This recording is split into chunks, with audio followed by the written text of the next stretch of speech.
আসসালামু আলাইকুম ওয়া রাহমাতুল্লাহি ওয়া বারাকাতুহু। সম্মানিত দেশবাসী, আমি cancer specialist doctor SM. Sarwar. বিশেষ করে আমরা আজকে দেখা যাচ্ছে যে রাস্তাঘাটে বিকলাঙ্গ অবস্থায় বাচ্চাদেরকে দেখা যায়। অনেক মানুষই হাঁটতে পারে না, অনেক মানুষ আছে অচল হয়ে গেছে, হাড় বাঁকা হয়ে গেছে, হাড় চিকন হয়ে গেছে, সুন্দরভাবে হাঁটতে পারে না।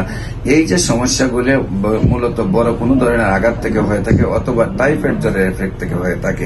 সেই সব সমস্যাগুলি আল্লাহর অশেষ রহমতে এখন সুন্দরভাবে স্থায়ী সমাধান আছে। যদি কারো হাড় বাঁকা হয়, হাড় সোজা হয়ে যায়, কারো যদি হাড় চিকন থাকে সেটা সমাধান হয়ে যায়, কেউ যদি অচল থাকে সেটাও সমাধান হয়ে যায়।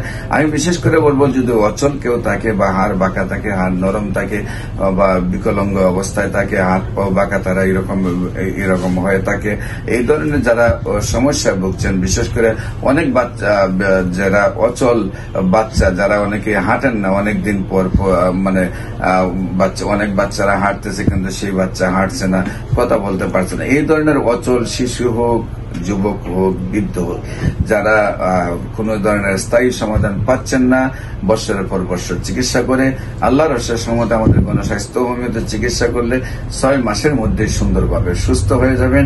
আপনাদের এই সমস্যাগুলোর জন্য গণস্বাস্থ্য হোমিওতে আসার আহ্বান জানিয়ে শেষ করছি। সবাইকে ধন্যবাদ। আসসালামু আলাইকুম ওয়া রাহমাতুল্লাহি।